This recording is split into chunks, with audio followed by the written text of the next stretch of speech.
Well, thank you all for coming. I'm sorry it's a little bit chaotic, but we're at the mercy of the court in terms of when we could do this conference.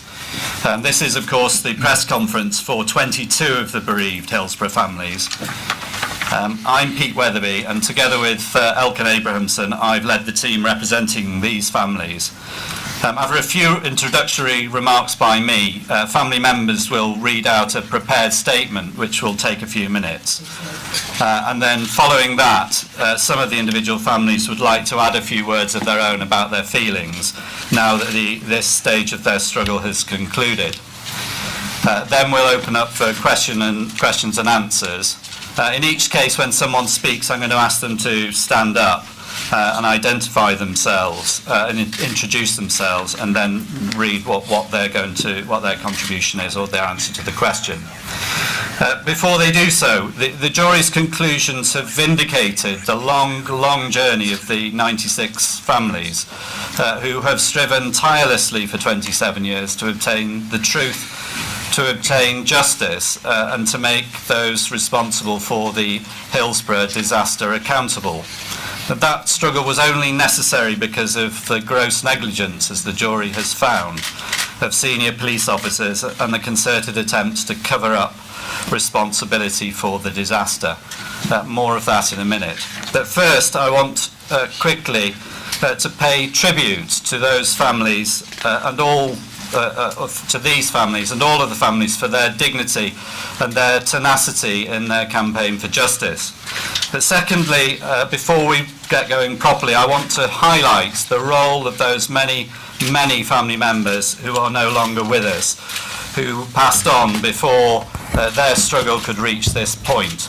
If the disaster was a terrible tragedy, which it surely was, and the cover-up an outrage, which it surely was, the fact that so many family members have died before justice could be reached is a bitter reminder of just how hard has been the road for these victims. For victims is exactly what the bereaved families are.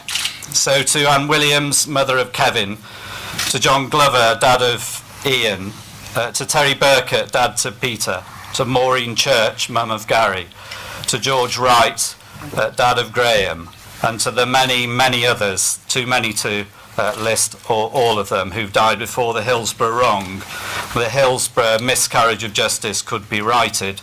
We salute those people. Anne Williams said to me once that she had sat listening to a senior South Yorkshire police officer talking about Hillsborough and had thought to herself, "You will give up before I do." The end of her life was not the end of her struggle, and her vindication, the vindication of all the families, is a testament to their tenacity and spirit. Truth will prevail. Before I hand over, let me say this, that the Hillsborough families were thrown together by tragedy. They come from different walks of life. They did not choose their path. The Hillsborough disaster was entirely avoidable, as the jury has found. It was no accident. It was no natural phenomenon. It was caused by catastrophic human failure, a failure to learn from past warnings and near misses, a failure of the club, the engineers, the licensing authorities to ensure a safe stadium and safe operation of that stadium, and a failure of the ambulance service to react competently to the emergency. But above all, it was a catastrophic policing failure, for South Yorkshire Police were responsible for public safety on that day. Those catastrophic failures caused the deaths of 96 people, 96 innocent football supporters. But immersed in the tragedy of the deaths of so many of their loved ones, the families were then to be subjected to lies by senior officers covering up their role, vile abuse in parts of the media, a campaign to blame supporters and so to avoid accountability for those really responsible.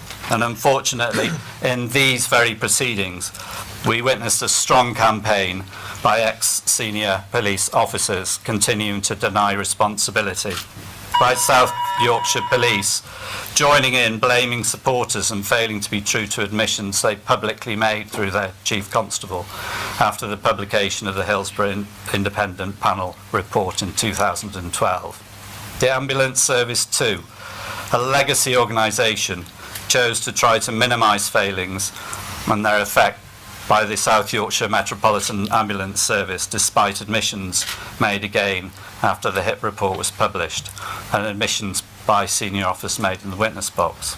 Not only did this continued campaign to deny the truth cause great distress to the families, ignore the guidance of the High Court when it ordered new inquests, but it also hugely lengthened these proceedings. What we have witnessed is public authorities led by people who put defence of the institution over the truth, over learning for the future, and over serving the public. We have witnessed a culture of denial writ large. The families and all of us in the general public deserve better, and we hope the conduct of the public authorities will be given the greatest scrutiny in the coming days and weeks. I'm now going to hand over to Barry Devonside, who's going to deal with the jury's conclusions on the policing failures. Good afternoon. My name is Barry Devonside. I'm the father of Christopher. I'm going to speak about the jury conclusions regarding the responsibility of the police. But I'd like to start by thanking the jury for their remarkable commitment to sitting on this case for more than 2 years. We understand the enormous emotional strain this case must have imposed on each member of the jury. Let us remember that for most of the 27 years since the disaster, the South Yorkshire Police and its senior officers have tried to deflect blame from the disaster onto the supporters or any other convenient organisation.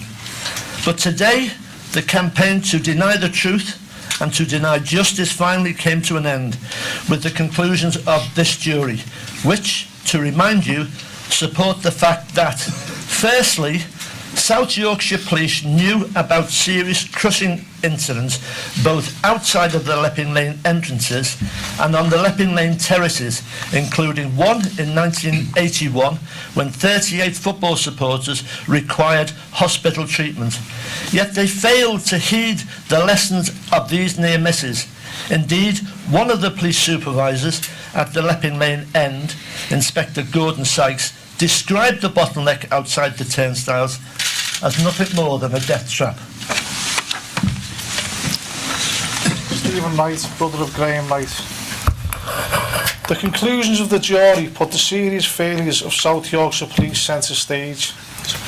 Primary responsibility for the disaster lies at their door, at the incompetence of the match commanders, and in particular at the feet of Mr. Duckenfield, who had overall command, overall responsibility for the planning and the operation on the day.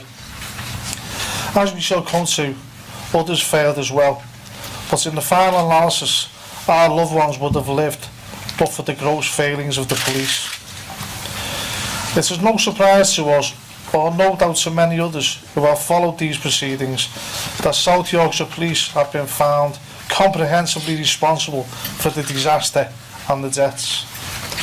The evidence over the past 2 years has been overwhelming, yet South Yorkshire Police and their former senior officers have tried to look truth in the eye, deny responsibility and shift blame onto others, in particular innocent football fans. For 27 years, we, the victims of this tragedy, have had to live with the outrage of such institutional denial. After publication of the Hillsborough Independent Panel Report in 2012, the current Chief Constable of South Yorkshire Police appeared to face up to reality. However, such a comprehensive admission of responsibility, not only for the disaster and loss of life, but also for the dishonest and outrageous cover-up, was not honoured in these current inquests. Where the 5 South Yorkshire Police legal teams simply pursued the denials of the past, blaming mythical, late, drunken, ticklish fans for the death of our loved ones. For this central reason, we, the 22 families, call for the immediate resignation of David Crompton, the current Chief Constable. Mr. Crompton has not only let the police force down, but also the general public. He has also let down rank and file police officers, many of whom did their best on the day of the disaster and were themselves traumatised. Steve Kelly's next. Steve. Good afternoon, Steve Kelly, brother of Michael Kelly. Unlawful killing. The jury has spoken. The 96 were unlawfully killed. In order to reach such a conclusion, that the jury had to find that the catastrophic failure of the failings by the Chief Superintendent Duckenfield on the day were so bad that they should be characterised as criminal. We are not surprised by the jury's conclusion, because it seemed to us that it was entirely inevitable, given the weight of evidence of the police failings in general and the range of admissions Mr. Duckenfield was driven to make in the course of his evidence now more than a year ago. Not at least by his own barrister. The buck stopped with him. You will, however, appreciate that there is an ongoing criminal investigation into the disaster, and as a result of the jury's conclusions on the unlawful killing, the DPP must now consider whether criminal prosecutions should follow.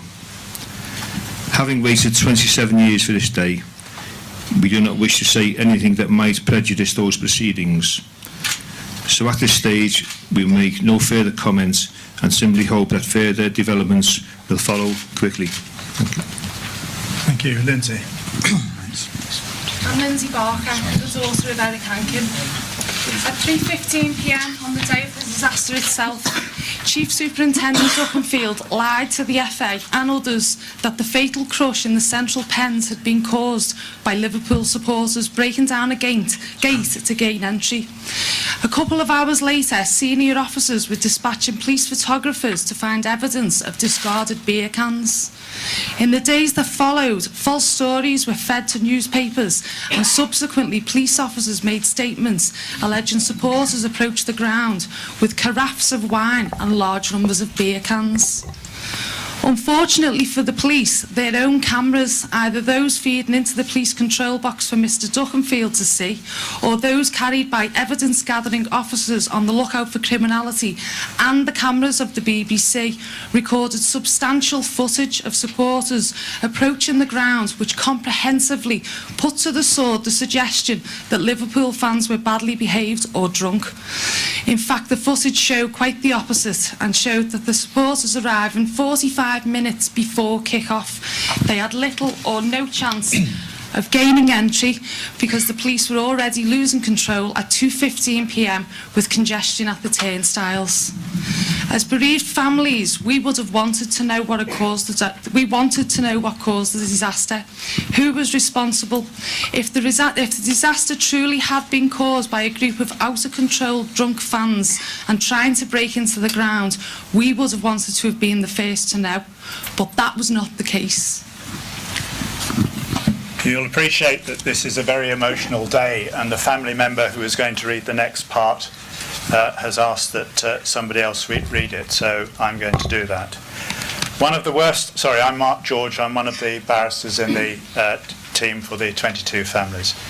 One of the worst aspects for the bereaved families, and indeed those who survived the disaster, often with severe injuries and psychological damage, is that the supporters have been so vilified in the last 27 years. They've been accused not only of causing the disaster, but of impeding the rescue effort by abusing and urinating on emergency services. They were accused of stealing from the dead. All of this was untrue, wickedly so. The attack on the supporters by the South Yorkshire Police and others, their attempt to blame the supporters for causing the disaster, perverted the course of the original inquests. It should not have happened again, yet it did. Drunken, late, ticketless fans. Reference to Heysel and hooliganism by the police lawyers. What did they have to do with Hillsborough? Absolutely nothing. It was a fiction, smoke and mirrors, created to excuse the police and the failures of others. A shocking series of lies designed to pervert the course of justice. On the jury's conclusion, the supporters have finally and definitively been vindicated. The police should never have advanced these allegations, and they should not have been left to the jury by the coroner. But at least the hijacking of the process to determine what went wrong has finally been put to rest. Blaming the supporters was cowardly and dishonest. It caused untold distress to the bereaved families and to survivors, themselves traumatised and damaged by the disaster. In 1989, parts of the media slavishly reported that hooliganism was responsible as fact. In 2016, a free press must acknowledge that and put it right. Next is Dorothy. Dorothy Griffiths, I'm the sister of Vincent Fitzsimmons. Most of the attention in these inquests has rightly been on the gross failures of the South Yorkshire Police. However, Sheffield Wednesday Football Club also carry a significant burden of responsibility for the disaster, and we are pleased that the jury has recognised this by their conclusions. So too are we pleased that the jury has recognised the role of Dr. Eastwood, the club's engineer, and the local council as licensing authority. Each of them, the club, the engineer, the licensing authorities, could have prevented the stadium from being the danger that it was if they had simply done their jobs properly. If the ground was to host big matches, it needed sufficient entrances, not the 7 turnstiles which were to access 10,100 standing supporters at the Lepping Lane end on the day of the disaster. If the ground was to have enclosures, cages, whatever pens 3 and 4 can properly be described as, then it needed dedicated entrances and systems and monitoring to prevent too many people entering spaces from which there was no effective escape. All of this should have been blindingly obvious to Graham Mackerel, the club safety officer, to Dr. Eastwood, the engineer who had worked for the club for well over a decade at the time of the disaster, or to council officials who sat on the stadium safety group dealing with the ground. Okay, next is Claire, please.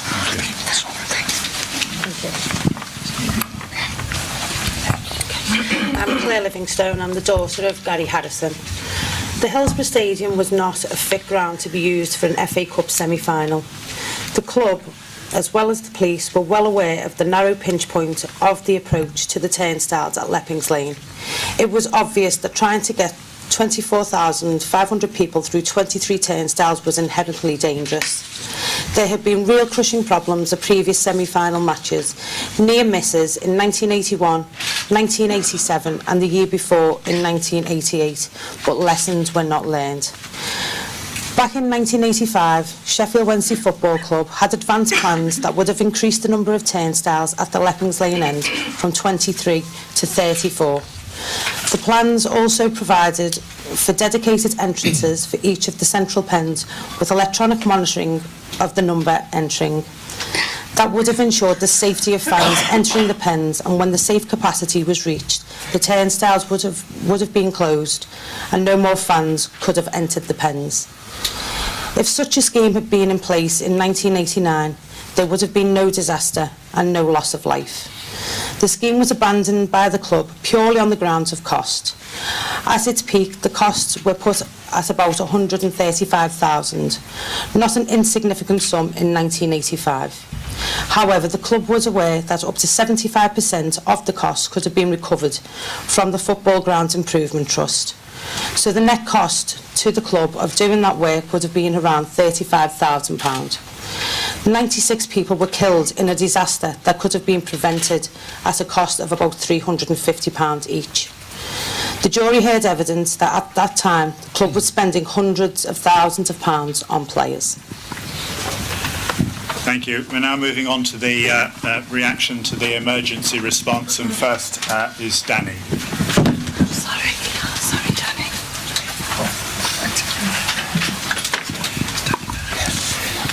My name's Danny Gordon. I'm representing my sister Anne Williams for our Kev.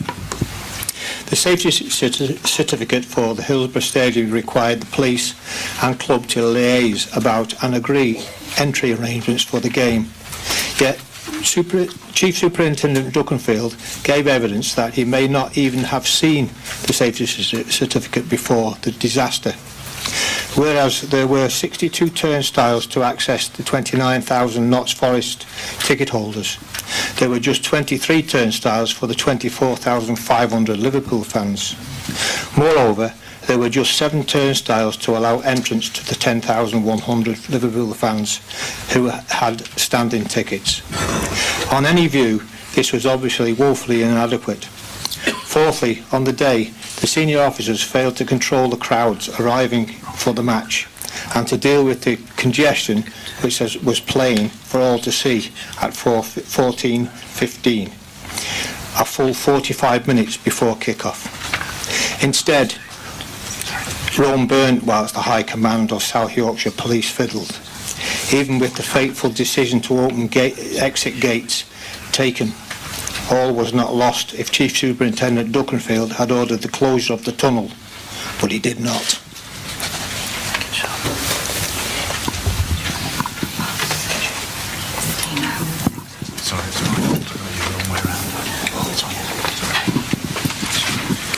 I'm Charlotte Hennessy, daughter of Jimmy Hennessy. Once the order had been given to open exit gates and 2,000 supporters were ushered through Gate C by police officers, it should have been blindingly obvious to Duckenfield that the consequence of hundreds of them going down the central tunnel into already overcrowded pens would be death and serious injury. Yet neither he nor any other senior officer ever ordered the closure of that tunnel. This was at 14:52.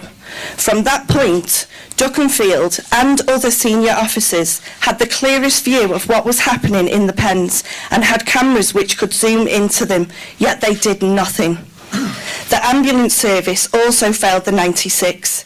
Despite having a dedicated unit at the ground with 2 station officers, 2 other personnel and an ambulance, they failed to react to the disaster unfolding before them. From both the police and ambulance service, it was a hopeless emergency response and it undoubtedly increased the loss of life. This is Lorraine. Yeah. I'm Lorraine Glover, sister of Ian Thomas Glover. Furthermore, the ambulance service also tried to deny or minimise their shortcomings and responsibilities within these proceedings and acted contrary to admissions and apologies made following the publication of the HIP report in September 2012. In particular, trying to establish all of the 96 who died were beyond recovery very early in the disaster. This caused considerable distress to us families who saw this as a reminiscence of the imposition of a 315 cut-off point for evidence in the original inquest. This spectacle of the ambulance service denying the obvious and trying to establish they died early to avoid responsibility was a particular distasteful aspect of these proceedings.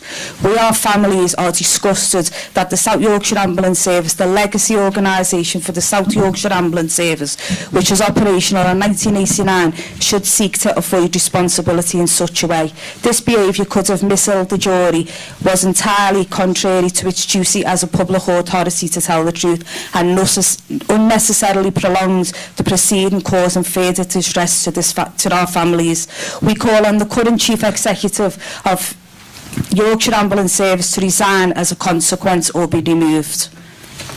Thanks very much. And the final area that we're dealing with at this stage is the cover-up, and Anne Burkett's going to give the reaction of the families to that. I'm Anne Burkett, mum of Peter Burkett.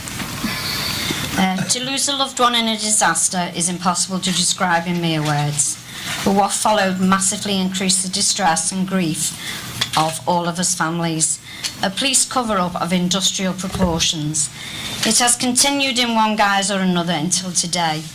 Even in the course of these proceedings, when ex-senior South Yorkshire officers have denied the obvious, and the current Chief Constable's legal team have sat back and allowed the brazen denials of their 1989 High Command to advance before jury as fact. This despite their full admission after publication of the HIP that senior officers told deliberate lies in blaming the fans and changed statements to avoid responsibility. Let's take a reality check here. If Chief Superintendent Duckenfield had told the truth about what caused the disaster on the day it happened, if the police had truly accepted the conclusion of Lord Taylor's report a few months after the disaster, we would not be here today. Instead, they lied and blamed the fans, leading to what happened in the original inquest in 1990-91. And if this jury had been allowed to hear the 2012 admissions by South Yorkshire Police, that senior officers told deliberate lies, that the fans were falsely blamed, that statements were altered to remove evidence which pointed to police responsibility, then those ex-senior officers would have an impossible task to run with the lies of the past, to the great shame of South Yorkshire Police of 1989, and to the great shame of the 2016 version they sought to hide the truth, not just from the bereaved, but from the public at large. The various proceedings down the years, and even these proceedings.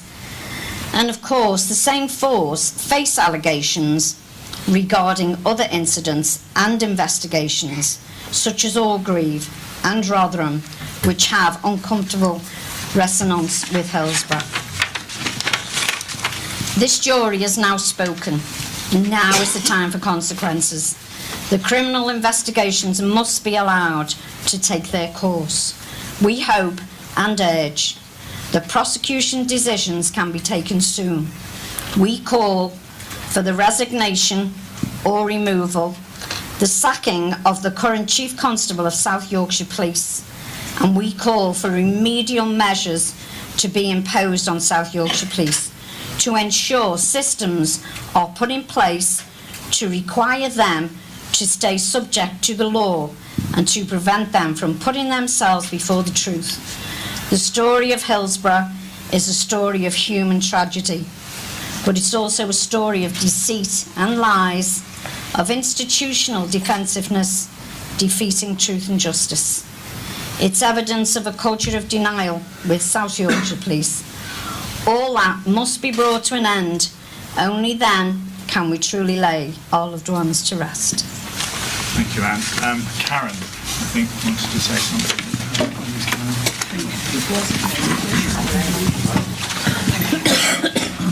My name is Karen Hankin and I'm the wife of Eric Hankin.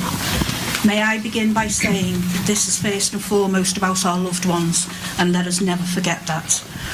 This has been a long and arduous road along which some have fallen by the wayside, never to see the conclusion to this terrible tragedy. For 27 years I have watched as our children grew, denied the joy of a father who loved them dearly. For many of those years I closed ranks and tried to protect Lyndsey and David from the horrors and lies I knew were out there. As they grew, rather than this heartbreaking situation we found ourselves in diminishing, it grew too. For so many years I had tried to protect, and finally I no longer had that choice. A 27-year-old lie was about to bring my children into a world that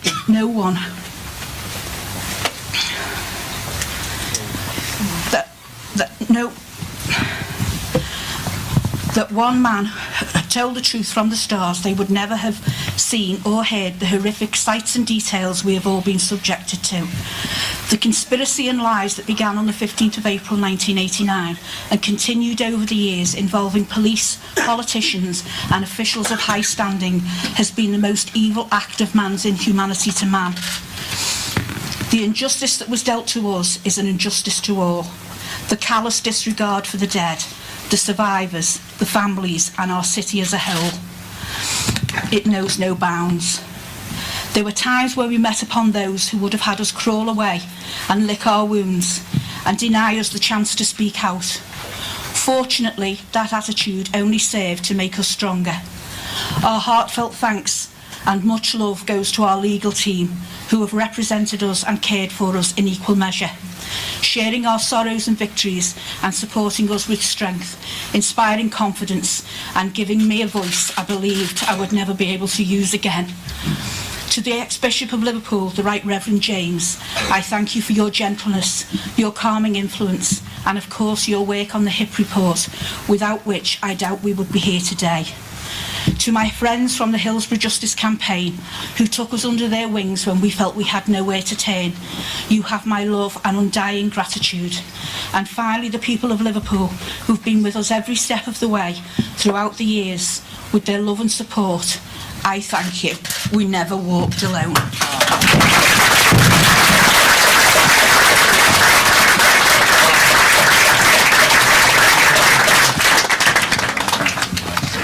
I think Danny Gordon wants to say something else as well. Truth, such a small word which means so much today, especially to the families, survivors, supporters, and to this great city of Liverpool. At last, the truth is out. Emotions are very confused at this time. Relieved these inquests are finally finished, but sad it doesn't bring back our loved ones. It's been 27 years since that terrible day. We must not forget in that time that many other family members have passed away, not able to be here today to see the results of their fight for justice. To mention just a few: Maureen Church, Terry Burkett, John Glover, Stevie Wright's dad, and my sister Anne, who fought so hard with courage and tenacity for the 96 loved ones and the survivors. We strongly believe that without these survivors and supporters organising themselves and helping the injured on that day, many more could have been taken from us. We owe a big thank you to those survivors and supporters, and especially those witnesses who had the courage to give evidence in court on our behalf, reliving that terrible day, and to those people who stood by Anne through the times when she felt so alone in her fight for justice. I would also like to thank our legal team, who had supported Anne for many years and dealt with us with so much care, compassion and professionalism, above and beyond the requirements of a legal team. We hope by the findings of these inquests, lessons have been learned by the authorities involved in this disaster. Although many clubs and authorities have made health, safety and welfare improvements since 1989, we would like to remind them that without the fans' support, football clubs would not survive. As a result of these inquests, the reputation of the police and some public authorities has been damaged, especially when in 2012, after the HIT report, the South Yorkshire Police and Simers publicly apologised and accepted full responsibility for the deaths of the 96. But when it comes to the inquest in 2014, in front of a jury, they fought tooth and nail to blame the fans again, further prolonging the agonies of the families and the survivors. The police and these authorities need to seriously consider how they are going to repair their reputations to gain public confidence and trust, and realise how important that is. Without that trust and public cooperation, they would find it not able to function. We'd also like to hope, because of these inquests, the welfare of not only football fans, but all those fans who gather in large numbers for any event will be taken very serious to prevent this disaster like this ever happening again. If lives are saved by the lessons learned from these inquests, we could take small comfort in knowing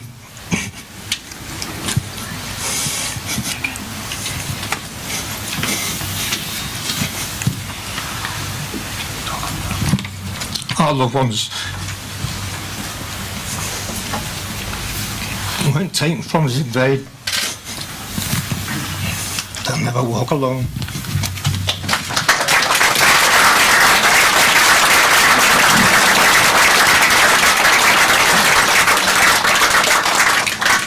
We will take questions in a moment. I'm just going to ask Joanne Hamilton. I think she wants to say something more to you. Joanne? Yeah, Joanne Hamilton, daughter of Roy Hamilton. I'd just like to speak on behalf of my brother who couldn't get over here from America today. And he would especially like us to remember the survivors.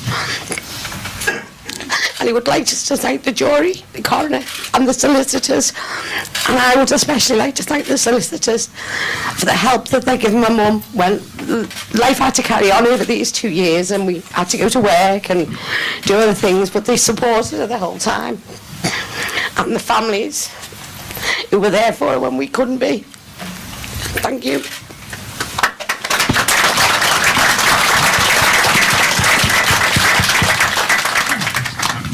Happy to take questions if anyone's got any, and we may ask family members to answer those if it's appropriate. Has anyone got any questions?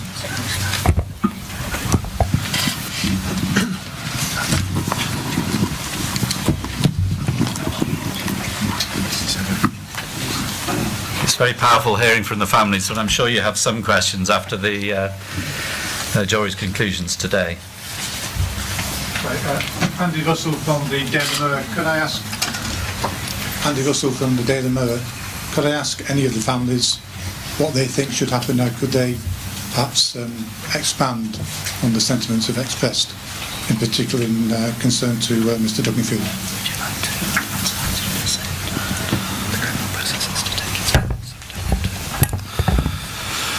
Yeah, we've got to be careful. We've got to be careful because the criminal process has still got to carry on after this, so we've got to be very careful on what we say about Mr. Duckingfield at this moment in time. But the jury, obviously with the question of unlawful killing, you know,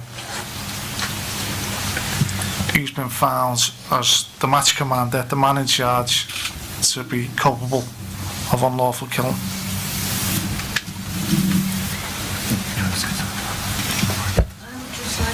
Many years ago when Lord Justice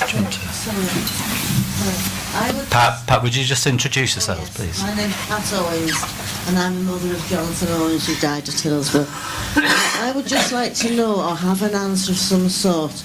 When Lord Justice Taylor made his report so many years ago, what happened to that report eventually and why was it quashed and never brought into the limelight?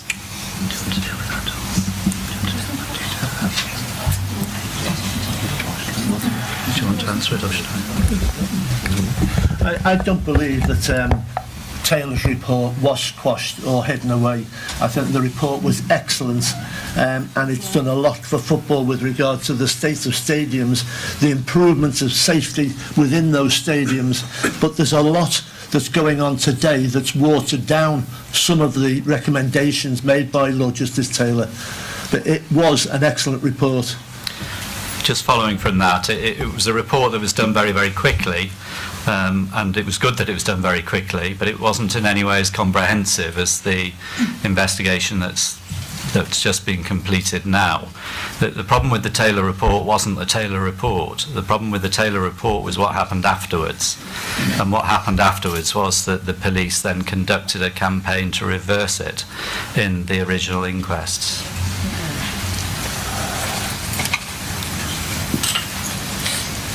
Are there any other questions? Please. From Sky Sports News.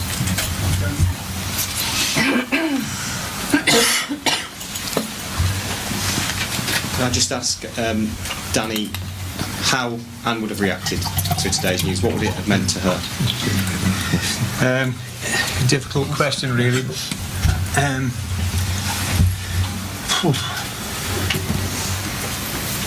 She got that many knockbacks, 4 inquests, and she was not lost in Europe.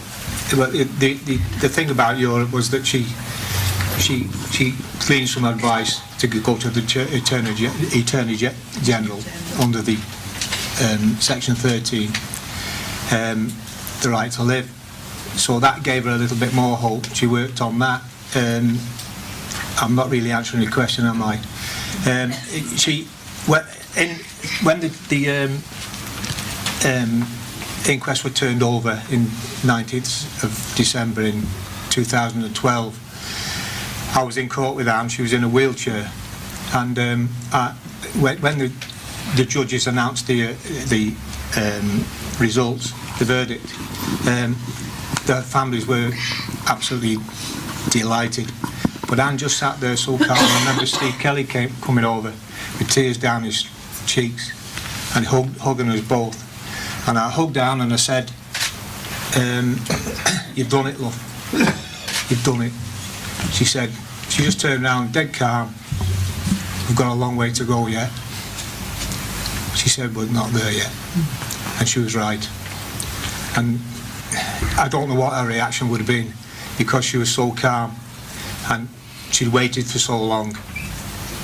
But like I said before, it doesn't bring our little ones back. So emotions will be very mixed today and confused. Certainly mine are.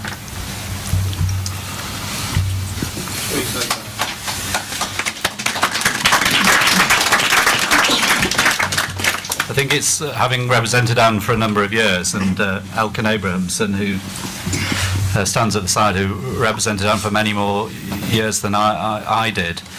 I think I can say without any hesitation that Anne would have been very proud to sit amongst the other 21 families who are represented here, and the other 95 families who are represented in the courtroom.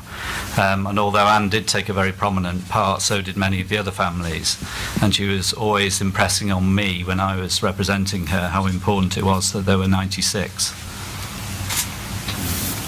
Are there any further questions?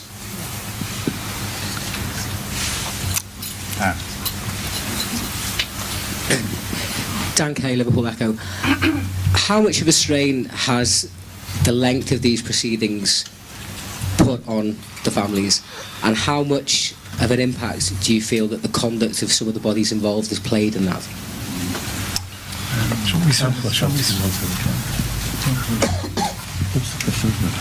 I think, John,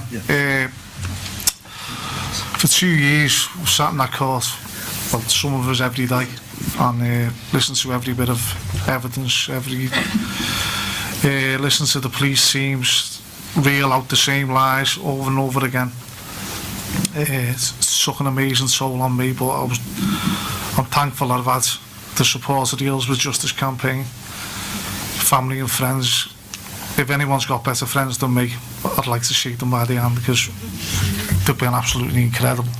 They've sold badges, they've paid for my season ticket. I couldn't want for better friends, and they've helped to get me through this. Danny, it's very hard to put into words the effect that the last 2 years have taken on family members who've been attending the inquest on a frequent basis or on every day.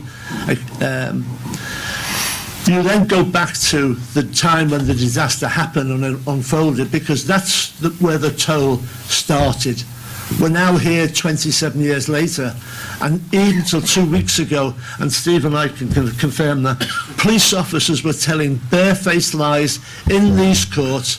And when I listened today to David Crompton, the current Chief Constable, who offered an apology, and I rejected that apology, because 27 years later, some of his colleagues are telling barefaced lies and trying to rubbish Liverpool people, Liverpool supporters, in every way possible.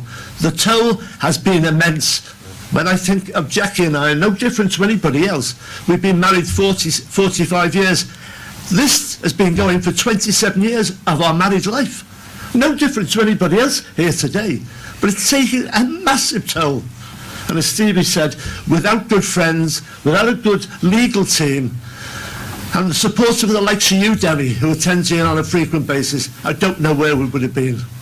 It's also very important to follow up that in the High Court, the Lord Chief Justice called on everybody to approach the new inquests with a view to finding the truth and achieving justice. And it's a matter for all of us to reflect, and certainly you in the media to work out for yourselves which of the interested parties did approach these proceedings with that in mind, and which parties came back with the same defences that they'd run in the past, which had already been found out. I think, sorry to continue, I think two of the people speaking before, Charlotte and Ray, mentioned that the ambulance service's conduct could have misled the jury. Do you feel that the police's conduct could have had a similar effect in different circumstances? Obviously it didn't, thankfully.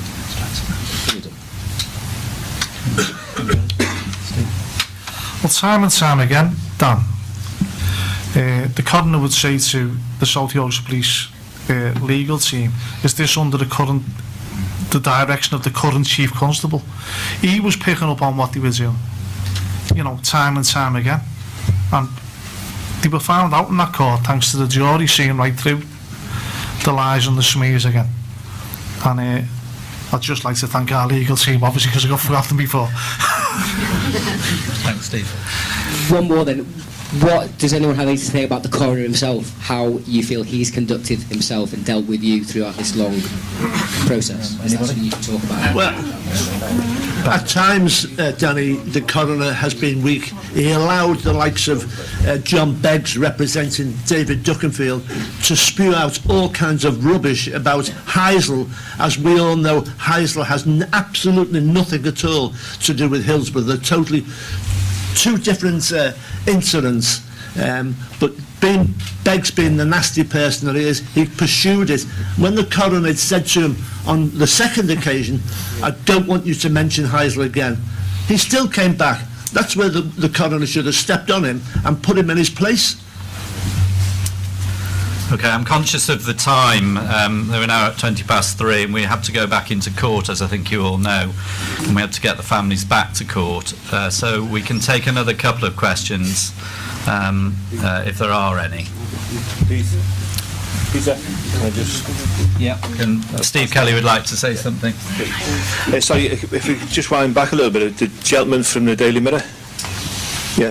You'd asked about Mr. Duckenfield. While I fully endorse what Steve said, we need to be very, very careful about how we answer these kind of questions. But I think what the wider press needs to realise is that there's more than Mr. Duckenfield needs to be looked at here in the events that we've heard today. The ambulance service, the police force itself, and then whatever avenues we need to go down, we certainly need to widen our search to find out who was guilty of any offences that day. And if appropriate, they should all answer to the courts. And let's hope that's so.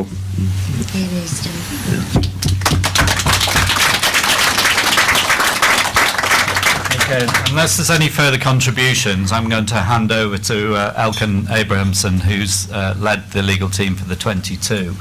So, Elkin. I'd just like to say something by way of winding up this press conference. We've heard the families thank the legal teams, and I'm grateful for that. But I'm sure we, the legal teams, would like in turn to thank the families. It's their courage that we've drawn on. It's their humour at times, anger at times, commitment and integrity that have given us the strength to carry on. So thank you for that. Okay, thank you very much for attending. Some of the family members will be more than happy to speak to you individually if you would like that.